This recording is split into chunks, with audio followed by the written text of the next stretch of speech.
Ya, di sini saya akan membuat sebuah jaringan client server dan menggunakan software GNS3 dan VirtualBox.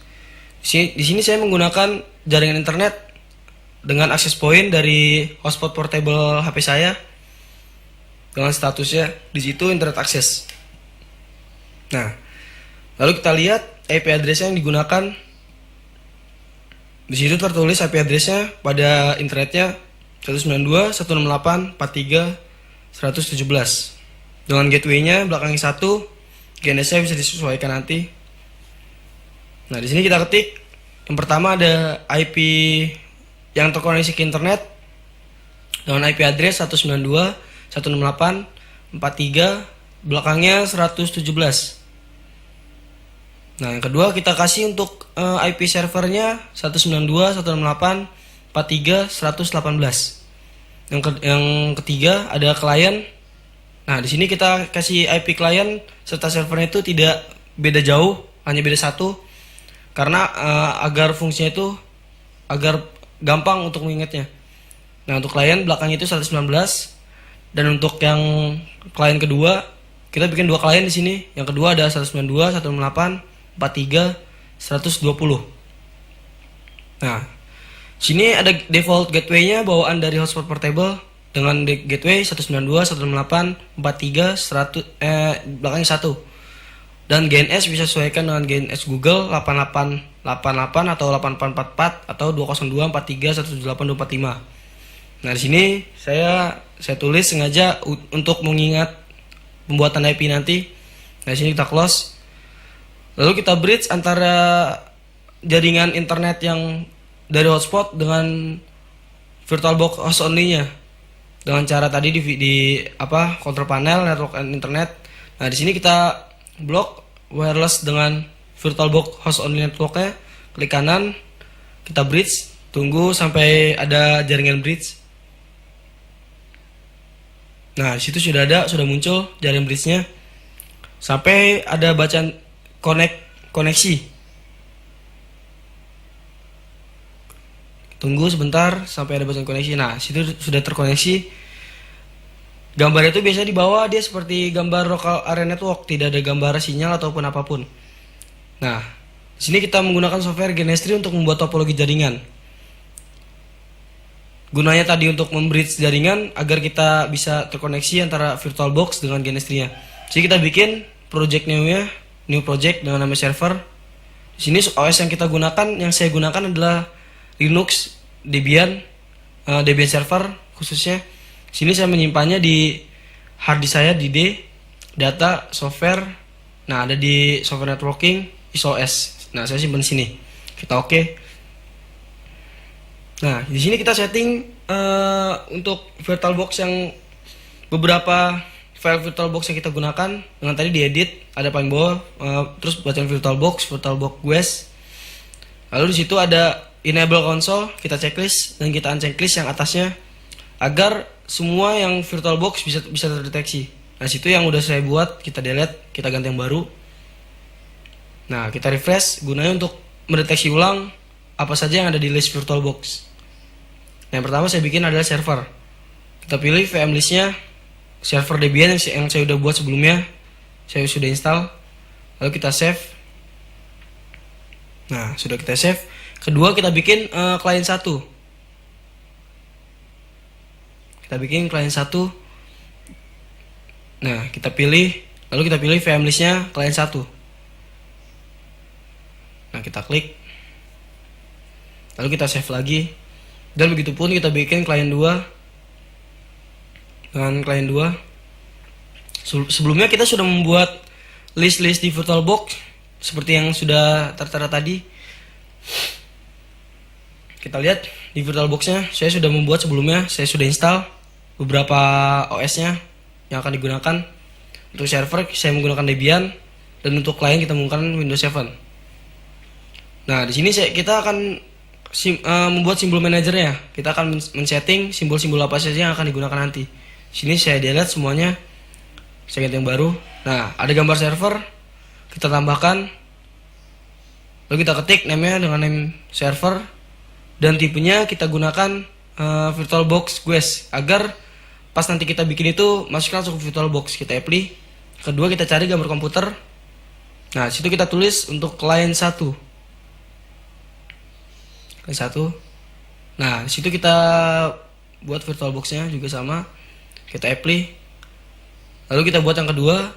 Untuk yang keduanya client 2 dengan tipenya VirtualBox, guys, lagi apply.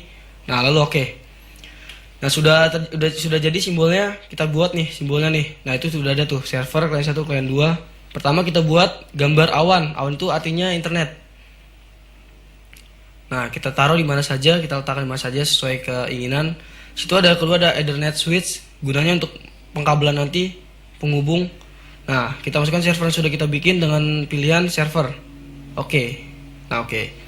Nah, sudah ada server. Yang kedua, yang selanjutnya ada client 1. Kita pilih client 1, kita oke. Lalu kita buat lagi, selanjutnya ada client 2. Nah, sini kita atur sedemikian rupa topologi yang akan kita gunakan sesuai keinginan kita, sesuai desain kita kayak gimana. Bebas. Nah, sini kita setting dulu internetnya, konfigurasi, klik kanan konfigurasi. Sini ada CE1, kita pilih dengan VirtualBox host only. Nah, situ sudah ada yang sudah terkoneksi ke internet, host only kita add. Lalu kita apply, oke. Nah, selanjutnya kita akan proses pengkabelan. Kita pilih yang kabel gambar RJ45 dari switch. Colokan pertama kita colokan ke internet. Nah, kita tunggu sampai dia gambar bulat hijau. Nah, itu udah ada gambar bulat hijau. Yang kedua kita koneksikan ke server dengan ETH0 di servernya, Ethernet 0. Nah, situ sudah ada, cuman dia masih merah karena belum terkonek. Selanjutnya kita akan konekkan ke klien. Client 1 dan client 2 kita konekkan. Nah, yang 4 juga kita konekkan ke client 2. Kita oke. Nah, lalu di sini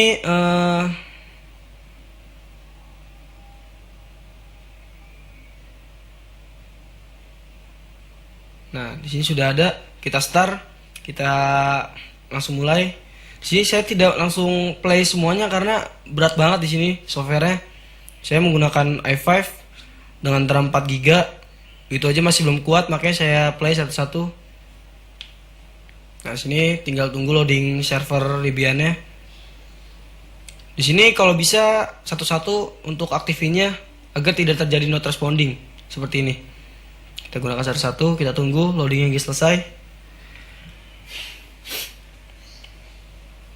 Itu lagi start.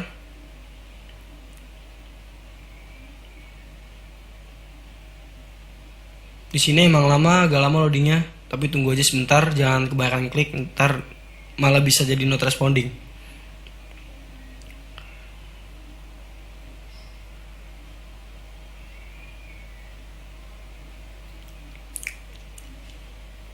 Nah, di situ udah muncul.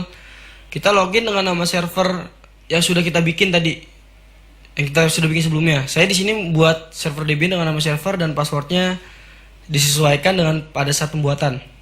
Nah, kita masuk ke pertama kita masuk ke root dengan mengetikkan sintak su, password rootnya kita masukkan yang sudah kita bikin juga. Nah, situ kita sudah berada di root. Selanjutnya kita start untuk client satunya. Di sini saya menggunakan OS Windows 7.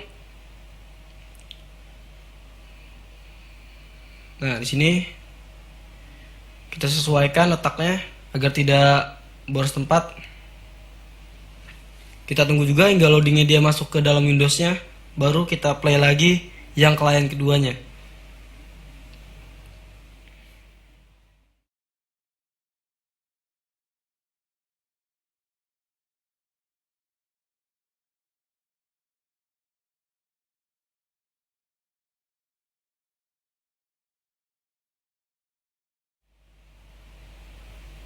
Di sini memang agak lama dia loadingnya. Nah, di situ pada gambar klien 1 sudah berubah jadi hijau, tandanya dia sudah terkoneksi. Nah, di situ udah masuk ke dalam Windows pada klien 1.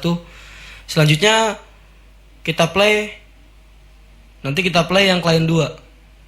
Nah, sini saya menggunakan ada beberapa software yang sudah saya install sebelumnya, tinggal saya cloning. Dan di situ ada bacaan internet access, itu tidak masalah ya. karena nanti kita ganti IP-nya. Nah, sini kita cek dulu IP-nya.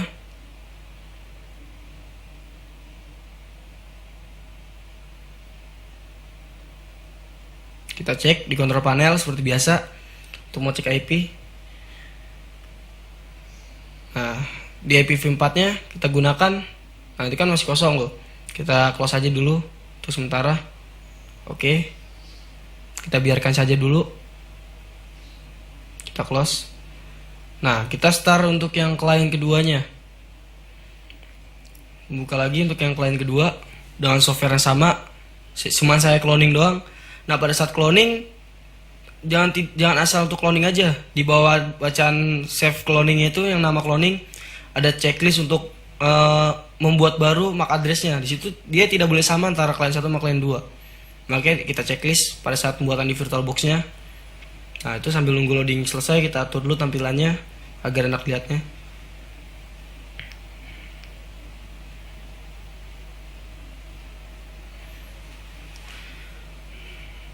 Lumayan lama loadingnya.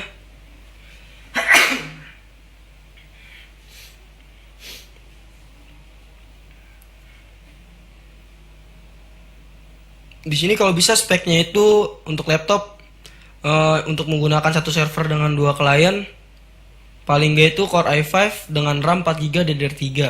Kalau bisa dengan tambahan sedikit VGA. Sini saya menggunakan VGA Nvidia GeForce 740M 128 bit sebesar 2GB.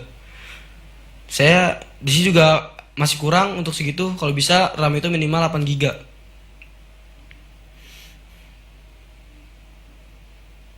Itu masih agak lama loadingnya untuk yang klien 2-nya. Tapi tunggu aja sebentar.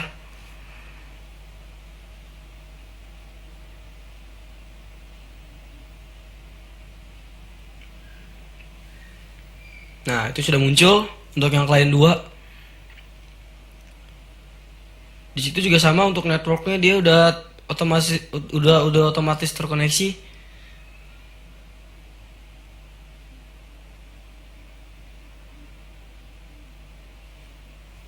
Nah, terus untuk yang di servernya kita cek interface networknya dengan mengetikkan nano/etc/network interface. Nah, kita enter. Di situ ada IP address yang sudah saya bikin sebelumnya. Lalu kita ganti dengan IP address yang tadi sudah kita bikin, yang udah saya sediakan untuk server. Nah, di situ ada untuk server saya sudah sediakan 168.43.108. Kita ketik di situ 43.168. Nah, netmasknya diemin aja. Terus networknya kita ganti IP network dengan 43.0 dan IP broadcastnya juga 43.225. Nah, terus yang gateway-nya tadi kita sudah yang default 43.1. Dengan DNS-nya juga tadi kali ini saya menggunakan DNS 202, tapi bisa saja untuk menggunakan DNS dari Google 888 atau 8844. 178.245. Ya. Nah, di atas yang ada bacaan allow hot plug-nya kita ganti dengan auto ETH0. Kita ganti auto ETH0 udah. Lalu kita save dengan menekan Ctrl X exit dan Y untuk yes, enter. Nah, sudah terenter. Nah,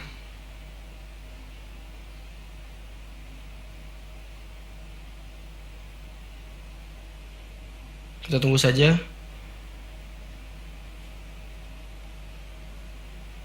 Nah, untuk yang abis kayak gitu kita restart nih jaringan networknya dengan mengetik /etc ini.d networking restart. Gunanya itu untuk merestart semua network interface yang tadi sudah disetting dan memperbarui dengan interface yang baru.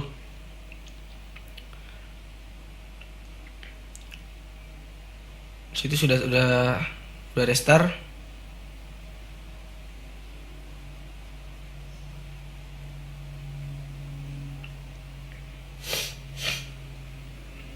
Lalu kita lihat untuk repositorinya, kita ketik nano/etc/apt/source.list.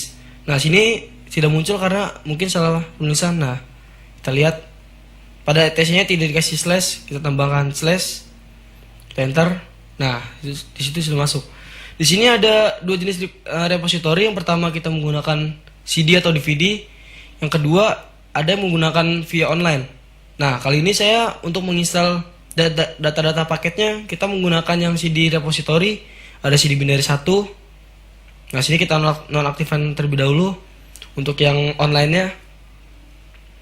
Nah, di sini ada CD binary 1, 2 dan yang ketiga. Nah, di sini saya gunakan. Lalu yang online-nya saya nonaktifkan, saya exit dengan save.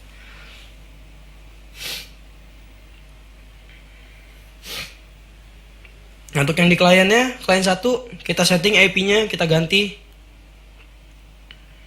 Nah, kita ganti network, sharing dan networking, kita buka.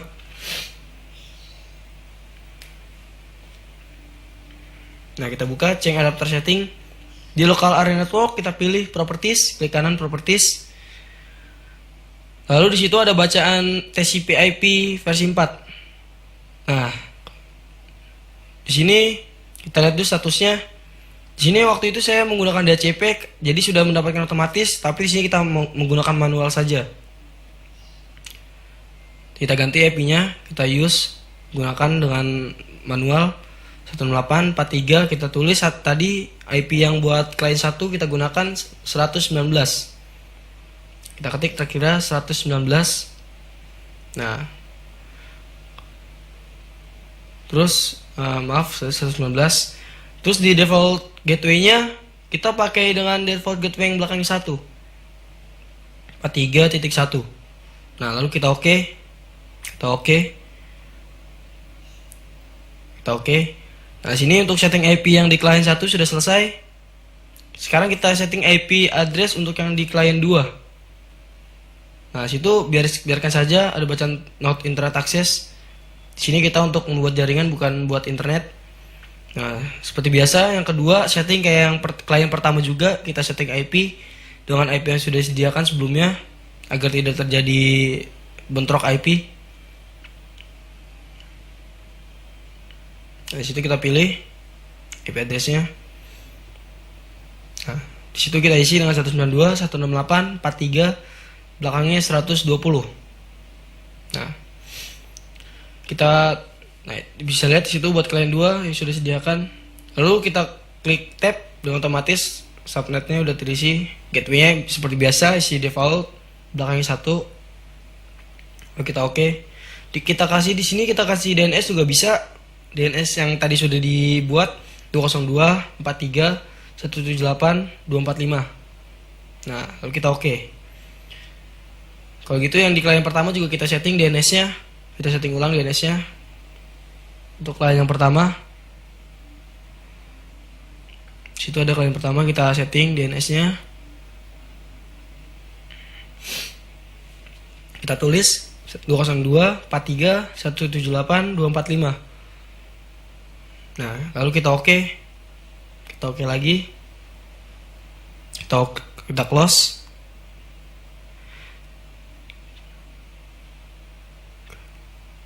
Di sini coba kita cek IP firewall-nya agar bisa ngeping. Sini IP firewall-nya itu harus di off ya. Soalnya takutnya ntar tidak bisa ngeping dari server ke klien atau klien ke server. Yang kedua juga sama, kita cek IP firewall-nya. Di situ udah off tandanya dengan warna merah. Jangan dinyalain. Nah, lalu kita coba ping ke server dengan CMD command prompt. Kita klik ping, masukkan IP yang servernya 192.168. Nah, 118. Lalu kita coba. Dari situ ada bacaan request timeout. Berarti masih gagal untuk ngepingnya.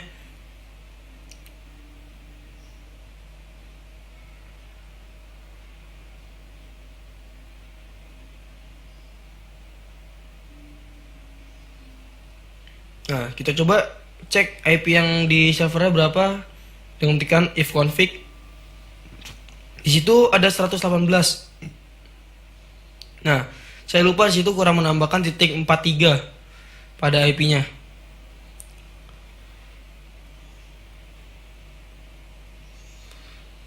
Coba kita ping lagi 192 168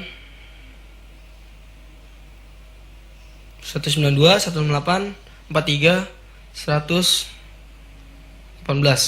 Nah, sini baru bisa. Tadi saya kurang mengetikkan titik 43-nya. Nah, itu sudah bisa. Coba kita ping ke klien yang kedua dengan IP address belakangnya 120. Nah, minte itu gunanya untuk ngeping terus menerus. Minte, enter. Nah, ke klien 2 kita sudah bisa ngeping dari klien 1 ke klien 2, klien 1 ke server. Lalu kita klien 2, dari klien 2 kita ping ke server. Seperti biasa, kita masuk ke command prompt cmd. Oke. Dari situ kita ping 192.168.43.118 karena IP yang digunakan 118. Nah, situ sudah bisa ngeping. Lalu kita coba ngeping ke klien pertama.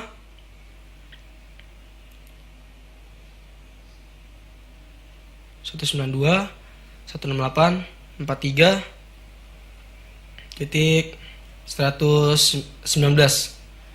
Kita enter.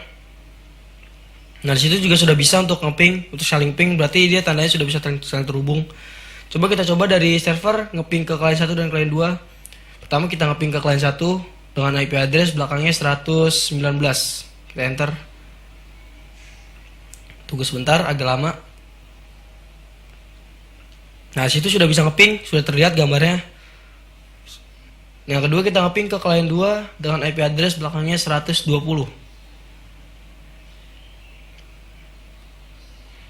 Nah, kita enter.